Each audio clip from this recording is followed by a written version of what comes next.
Deus abençoe, queridos. Graça e paz. E hoje, nesse início de semana, eu quero trazer nesse nosso devocional o pecado de Israel e suas consequências. Mas antes disso, vamos falar com esse Deus glorioso, Deus criador dos céus e da terra. Senhor Deus Santo, vivo, poderoso, Deus criador dos céus e da terra, Deus, muito obrigado, Pai. Em tuas mãos, ó Deus, neste dia, ó Pai, eu quero colocar a minha vida, a vida da minha família, dos meus parentes, dos meus amigos, a vida de todos que estarão nos acompanhando nesta manhã. Eu quero colocar em tuas mãos como criatura nas mãos do Criador, Deus. Abençoa-nos, ó Pai, com a tua presença, torna os nossos dias mais alegres, abençoados e prósperos. E que seja repreendido também neste dia todo espírito de enfermidade, todo espírito de desânimo, espírito de ódio, de mágoa, de culpa, de rancor, de inveja, espírito de vício, de prostituição, e que verdadeiramente o teu Espírito Santo tome lugar em nossas vidas, nos consolando, nos confortando, nos direcionando e nos alicerçando, Pai. Essa é a oração que o teu servo faz neste dia a ti, o Deus Todo-Poderoso, o Deus Criador dos céus e da terra. Venha a nós, ó Deus, o teu reino. Em nome de Jesus, amém e graças a Deus. É isso aí, queridos. O pecado de Israel e suas consequências. O texto está aqui em Jeremias capítulo 2, versículo 13, que diz assim um texto: porque dois males fez o meu povo. A mim deixaram fonte de águas vivas e cavaram para si cisternas, cisternas fendidas que não retêm água. Esse versículo aqui de Jeremias 2,13 traz à memória a infidelidade de Israel para com Deus, que é a fonte de toda vida e sustento, o Deus Todo-Poderoso, Criador dos céus e da terra. Então, nessa manhã, nós vamos mergulhar um pouco na exegese desse texto e vamos aprender com o texto, com a palavra de Deus, o que é que Deus quer nos ensinar. Então, qual é o contexto histórico dessa passagem? Aqui no livro de Jeremias na Bíblia, é um dos principais livros do Antigo Testamento e foi escrito pelo profeta Jeremias durante um período em que Israel estava enfrentando a iminente destruição de Jerusalém e também o cativeiro babilônico. Então, o povo de Israel tinha se afastado de Deus, adorando ídolos e seguindo práticas pagãs, o que resultou em um juízo divino sobre toda a nação. A invasão de Nabucodonosor destruiu os muros de Jerusalém, parte do templo, levou todos os utensílios da casa do Senhor para o templo na Babilônia. Então, o povo atraiu a ruína para si, porque deixou a verdadeira adoração e deixou de seguir o seu Deus, o Deus que tinha proporcionado a grande liberdade do Egito, tinha proporcionado que eles tivessem reis, Saul, Davi, Salomão, e depois com a chegada do filho de Salomão ao trono, teve a divisão do reino, o reino do norte, Israel, capital Samaria, foi ao cativeiro 125 anos antes, pelos assírios, com Senaqueribe, antes da Babilônia, e a Babilônia agora estava enfrentando, e Judá agora estava enfrentando o seu cativeiro através da Babilônia, Nabucodonosor, que sitiou Jerusalém e invadiu. E levou o povo para o cativeiro que duraria 70 anos. Amém? Então vamos para a análise desse versículo. Dois males fez o meu povo. Aqui, Deus fala através de Jeremias expressando a gravidade do pecado de Israel. O uso da palavra males indica que esses erros não eram apenas deslizes, mas algo que trazia consequências sérias. Eu já falei para vocês aqui que a vida resume-se em duas coisas: decisões e consequências. Tudo o que você vai fazer, por menor aparência que possa ter, são tomadas de decisões. Ah, eu vou dormir hoje mais cedo. Uma decisão. Qual a consequência? Você vai descansar mais. Ah, eu vou dormir muito tarde e acordar cedo. Qual a consequência? Você vai acordar cansado. Né? Então, tudo na vida resume-se a decisões e consequências. Ainda no texto diz assim: a mim deixaram fonte de águas vivas.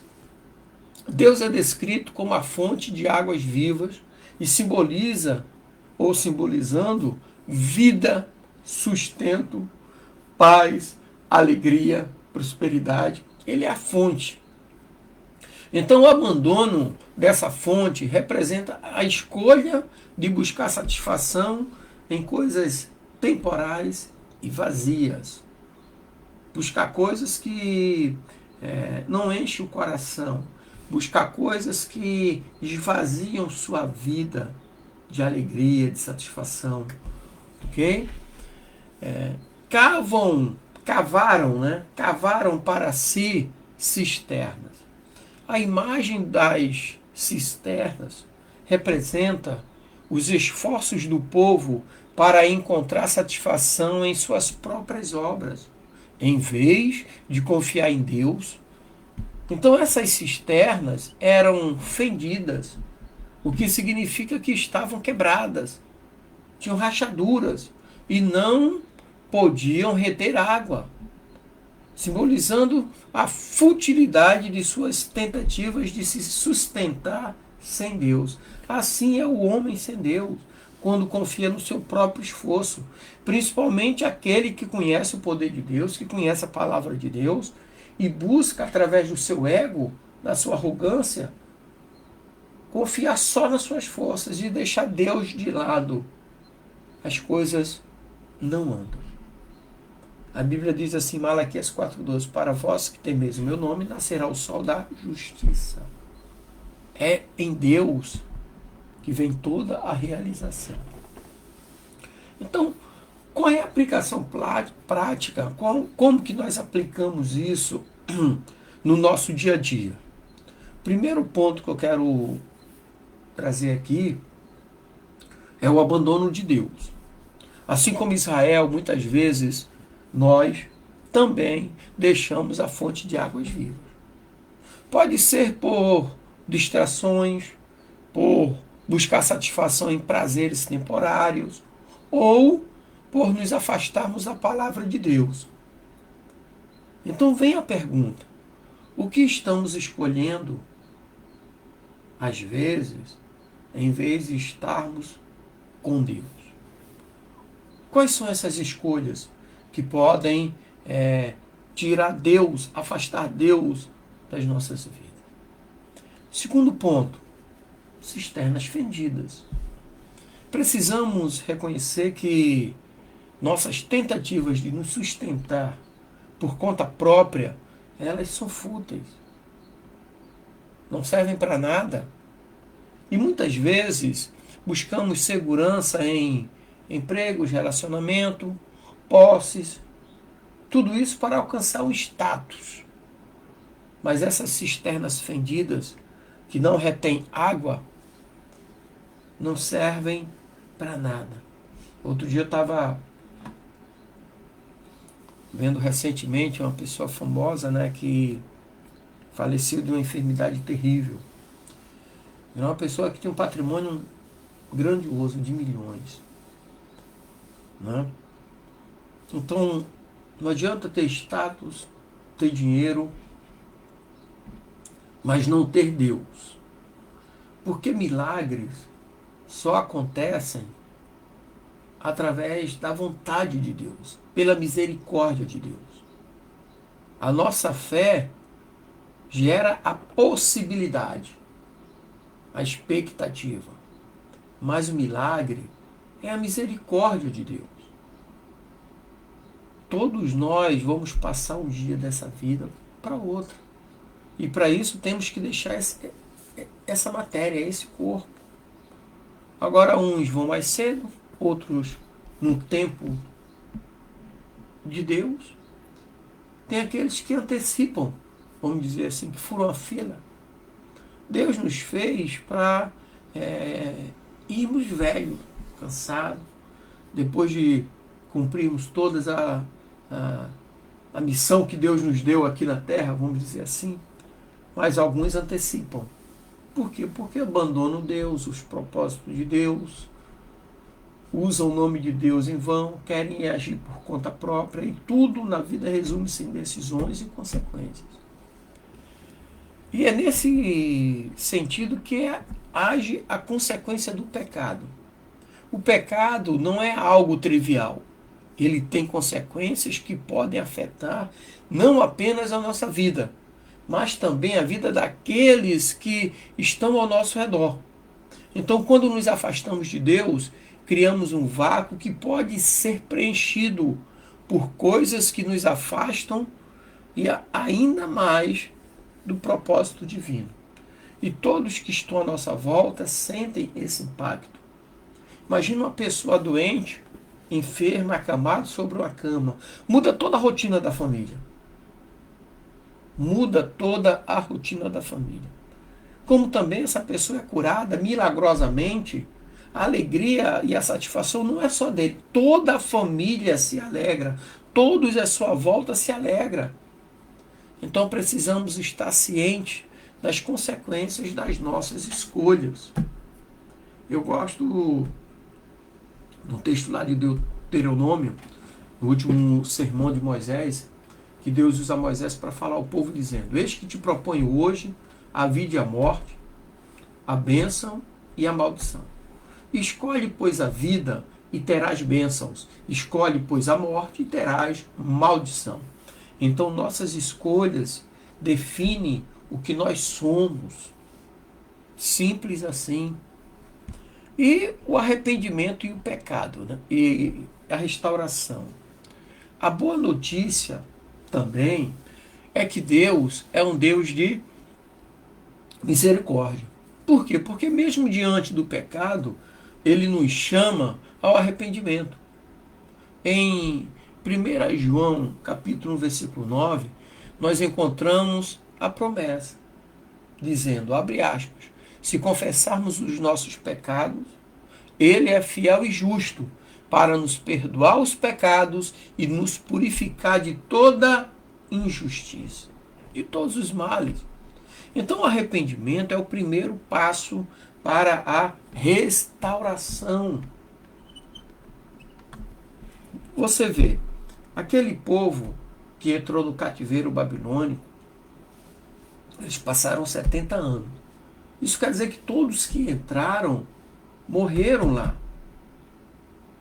Os que retornaram para Jerusalém nasceram no cativeiro. Nasceram e foram crescendo ouvindo as histórias, como era a vida abençoada com Deus, aquela coisa toda.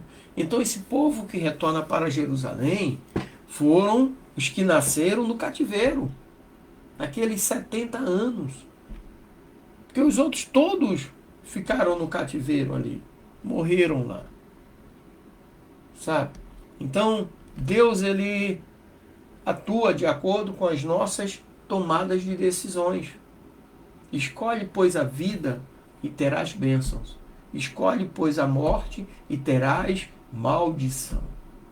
Então eu quero concluir dizendo aqui, nessa manhã, que quando nós refletimos sobre o pecado de Israel e suas consequências, nós somos desafiados a avaliar nossas próprias vidas. Estamos buscando a fonte de água viva ou estamos cavando cisternas fendidas, que não retém água, que não retém nada? Que nós, nesse dia, nesse início de semana, nesse mês, possamos retornar a Deus, reconhecer nossas falhas e buscar a verdadeira satisfação que está em adorar a Deus, em servir a Deus. Que nossas vidas sejam testemunhas do seu Evangelho, testemunha viva daquilo que Deus quer para o homem, daquilo que Deus trouxe através de Jesus para mim, para você, sabe? E que possamos estar vivenciando a sua misericórdia, graça e fidelidade. Mesmo em meio a um mundo cheio de distração e enganos, cheio de lutas,